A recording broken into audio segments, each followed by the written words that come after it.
Tu es en couple depuis 2 ans. Vous parlez de votre avenir, de vacances, d'un projet immobilier peut-être. Mais il y a un sujet que tu n'oses pas aborder de peur de faire fuir l'homme que tu aimes, celui des enfants. Tu observes ses interactions avec les bébés de tes amis. Tu tends l'oreille quand il parle de ses neveux. Et tu te demandes, dans le silence de tes nuits, est-ce qu'il veut être père un jour? Avec moi? Cette question te hante, car tu sens que ta réponse engage tout ton avenir. Tu n'es pas seule. Des milliers de femmes vivent cette attente anxieuse, coincée entre l'envie de savoir et la peur de la réponse. Pourtant, la science psychologique te donne des clés bien plus fiables que les cassettes de ta mère ou les conseils de tes copines. Des décennies de recherche en psychologie évolutionniste et en neurosciences de l'attachement ont décodé les signaux que les hommes envoient, souvent inconsciemment, quand ils se projettent dans la paternité. Dans cette vidéo, tu vas apprendre à lire ces signaux, à interpréter des comportements que tu pensais anodins et à utiliser des techniques précises pour l'amener à révéler ses intentions réelles, sans pression et sans manipulation.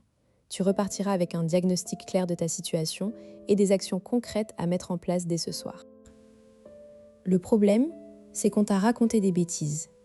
On t'a dit qu'un homme qui veut des enfants va tout de suite en parler, qu'il va se mettre à collectionner des photos de bébés sur Instagram ou qu'il va te demander ton cycle menstruel.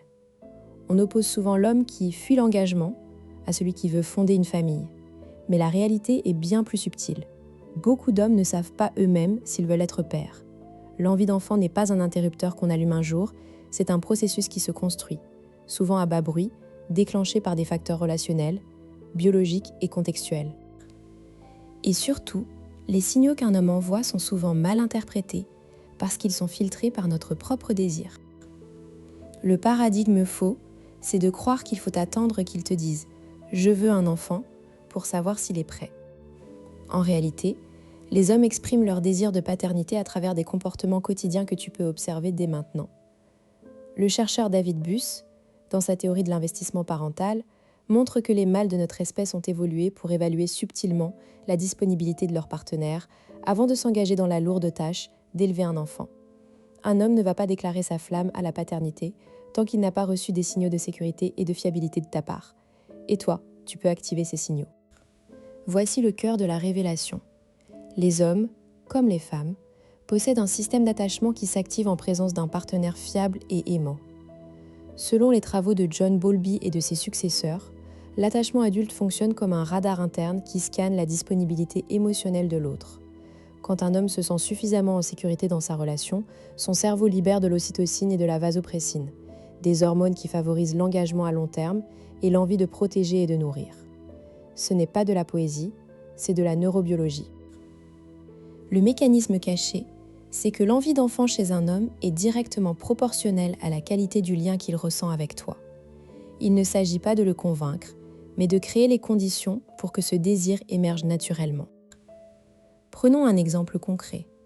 Rencontre Sophie, 33 ans, architecte d'intérieur à Lyon. Elle vit avec Julien, 35 ans, développeur informatique, depuis 4 ans. Sophie veut un enfant, mais Julien esquive toujours le sujet, disant qu'il n'est pas prêt, qu'il veut d'abord profiter de la vie. Sophie est rongée par l'incertitude. Un jour, lors d'un dîner avec des amis, le bébé de leur amie Claire pleure. Instinctivement, Julien se lève, prend le bébé dans ses bras, le berce doucement et lui chante une chanson. Sophie le regarde, stupéfaite. Plus tard, dans la voiture, elle lui dit « Tu es super avec lui !» Julien hausse les épaules. « C'est rien, j'aime bien les bébés. » Mais Sophie note qu'il a un sourire qu'elle ne lui connaît pas. Le lendemain, elle découvre que Julien a ajouté un filtre Instagram avec des cœurs et un bébé à sa photo de profil. Elle se demande « Est-ce qu'il change d'avis ?» Pourtant, le soir même, il remet une couche à son discours. « On a le temps, je veux d'abord finir mon projet au boulot. » Sophie est perdue. Ce que Sophie ne voit pas, c'est que Julien est en conflit interne.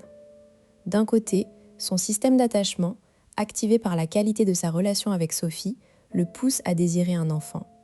De l'autre, son cortex préfrontal, le siège de la planification et de la peur, lui envoie des signaux d'alarme. Pas maintenant, trop risqué, pas assez d'argent, pas assez de temps. Ce conflit est normal. Selon une étude de la psychologue Hélène Fischer, le cerveau masculin met plus de temps que le féminin à intégrer l'idée de parentalité dans son identité. Mais les signaux sont là, dans ses gestes, dans ses mots, il suffit de savoir les lire. À ce stade, tu te demandes peut-être comment Sophie peut-elle savoir si Julien veut vraiment être père ou s'il joue simplement le rôle du bon oncle. La réponse est dans la distinction entre le désir déclaré et le désir agi. Le désir agi se manifeste par des comportements d'investissement. Il prend soin de toi quand tu es malade, il cuisine pour toi, il répare des choses chez toi, il parle de vos projets futurs en utilisant le « nous ». Ces comportements sont des indicateurs d'un engagement profond, bien plus fiable que des paroles. Julien, par exemple, a changé l'ampoule du plafond de Sophie sans qu'elle le lui demande. Il lui a offert un livre sur le développement personnel qu'elle avait mentionné une fois. Il a proposé de garder le chien de sa sœur pendant 1 semaine, alors qu'il n'aime pas les animaux. Ces gestes, apparemment anodins, sont en fait des tests de compatibilité parentale que son cerveau effectue inconsciemment. Si tu veux appliquer ce décodage à ta propre vie, commence par observer 3 catégories de comportements chez ton partenaire.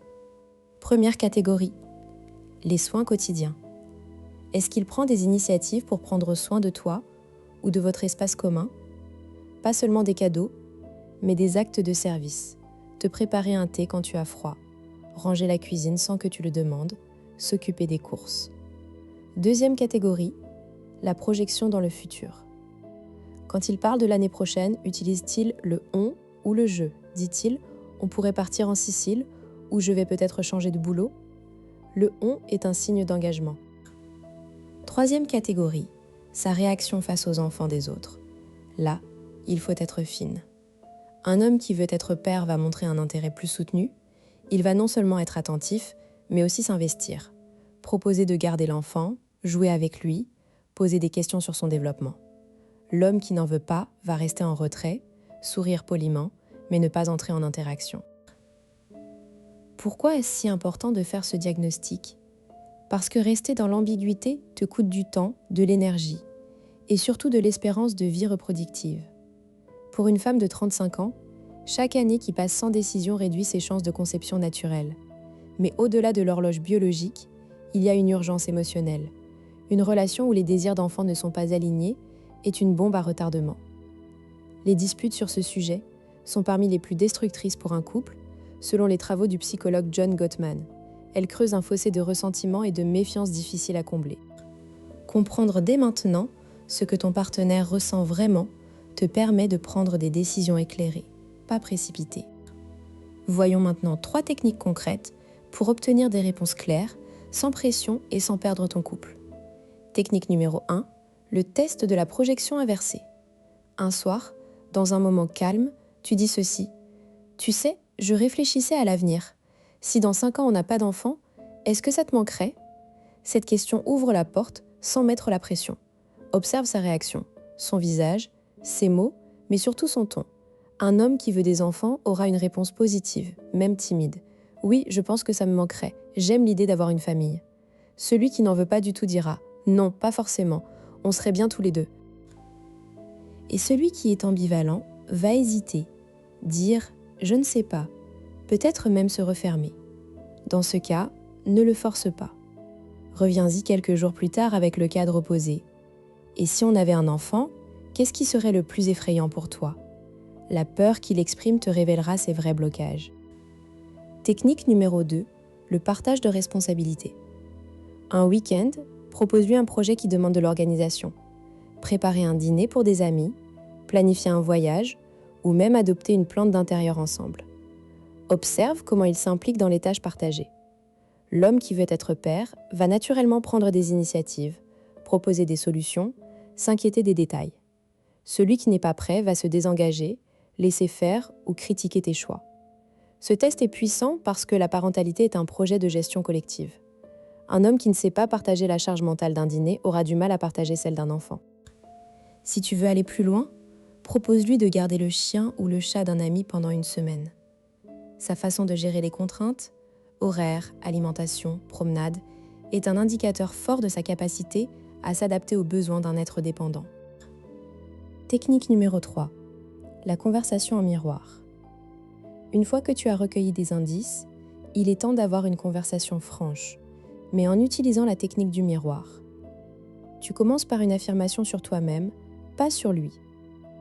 Je sens que l'envie d'enfant grandit en moi et j'aimerais comprendre ce que tu ressens, sans jugement.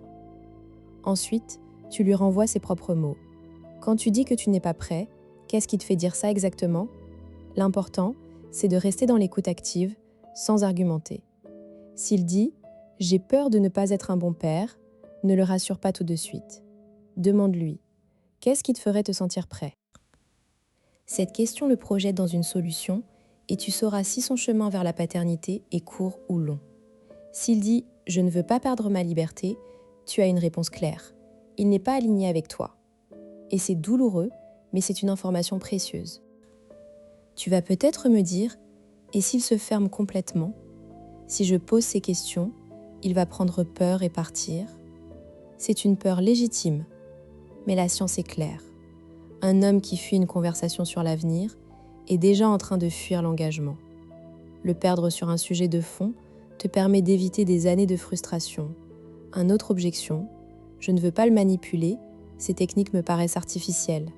Ce n'est pas de la manipulation, c'est de la communication intentionnelle. Tu n'es pas en train de le piéger, tu es en train d'ouvrir un espace de dialogue authentique. Enfin, certains diront, les hommes ne savent pas ce qu'ils veulent, pourquoi insister? C'est vrai, beaucoup ne le savent pas. Mais justement, ces techniques les aident à clarifier leurs propres désirs. En posant les bonnes questions, tu les aides à aligner leur cœur et leur tête. Pour conclure, souviens-toi de cette idée.